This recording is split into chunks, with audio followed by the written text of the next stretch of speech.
السلام علیکم ورحمۃ اللہ وبرکاتہ۔ وعلیکم السلام ورحمۃ اللہ وبرکاتہ۔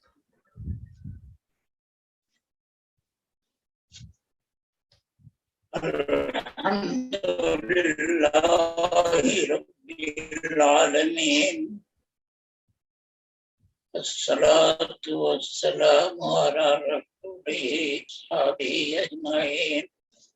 اعوذ باللہ من الشیطان الرجیم، بسم اللہ الرحمن الرحیم۔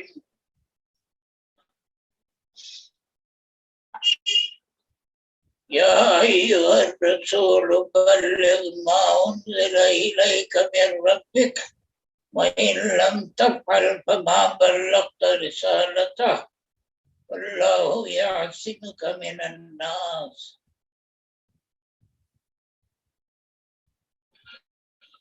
علماء کرام، ذمہ داران جامعہ اور طلباء جامعہ محمدیہ عربیہ رائے درگ، یہ جامعہ اپنی زندگی کے 100 سال پورے کرنے کو ہے۔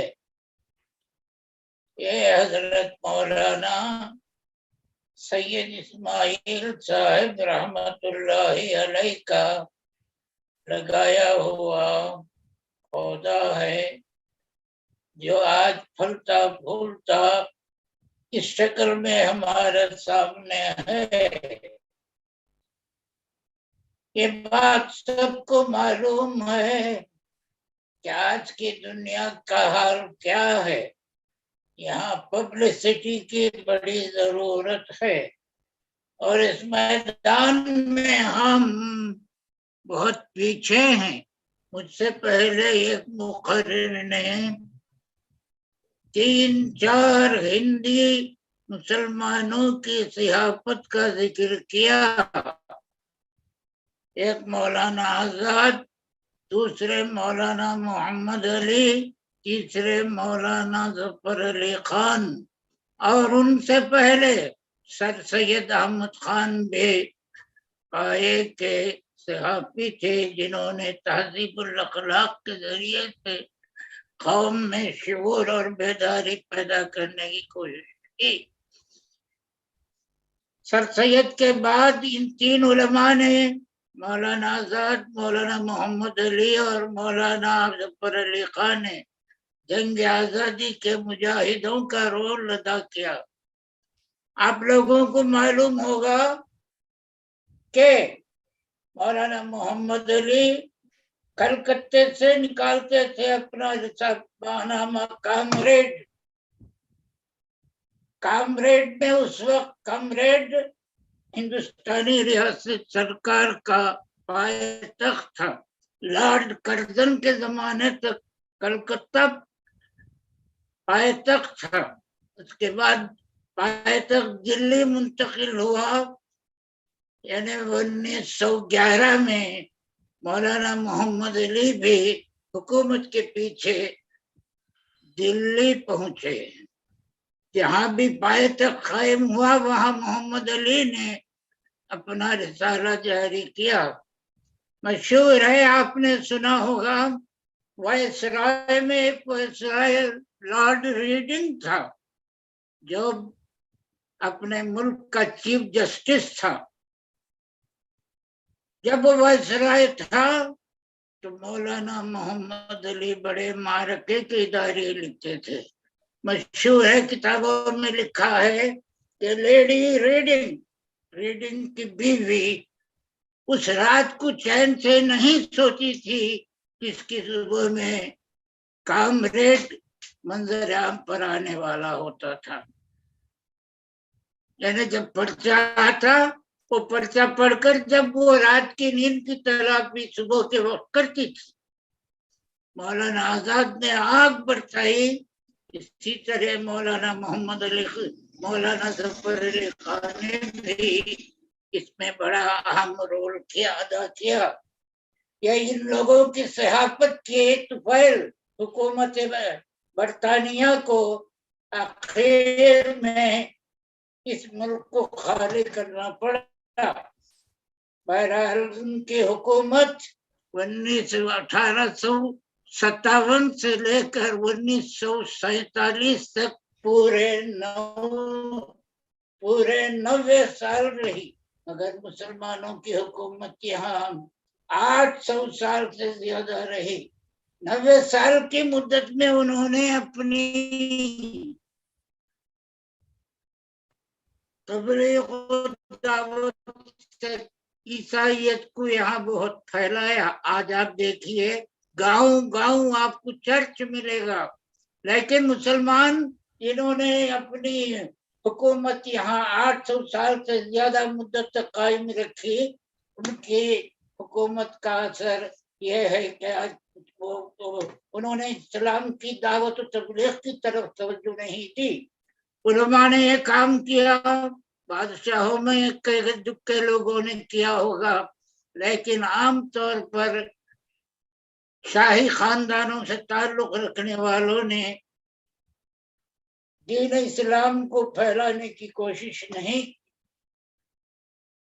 اس ملک میں ہمارے قدم سب سے پہلے 712 کے سال میں داخل ہوئے۔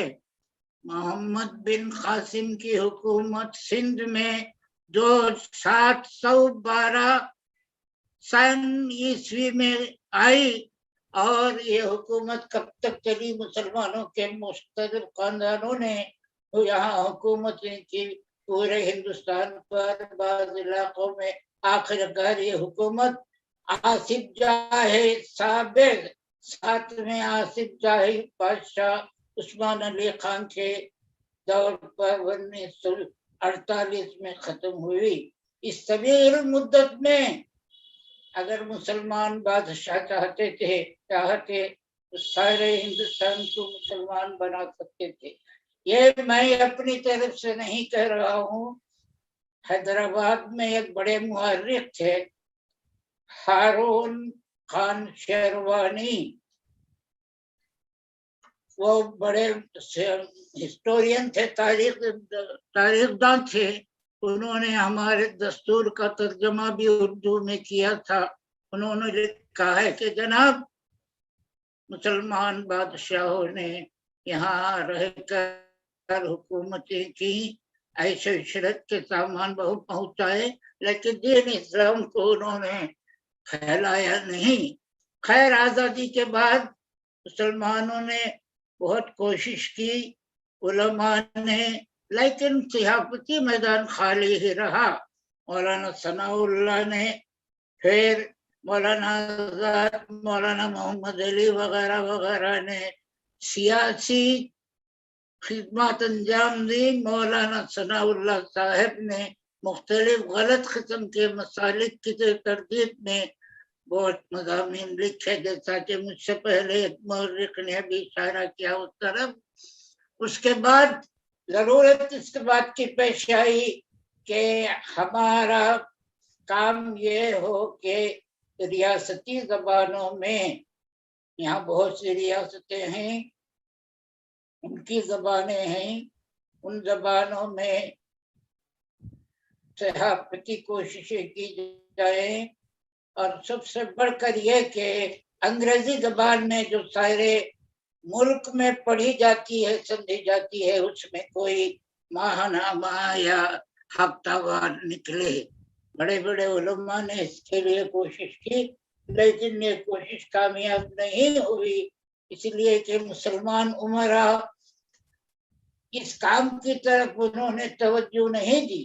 مولانا علی میاں مرحوم نے یہ بات بڑے افسوس کے ساتھ لکھی ہے کہ مسلمانوں کی اتنی بڑی آبادی، ان کا 1400 سال کا 1450 سال کا مذہب، یہ مذہب کیا ہے؟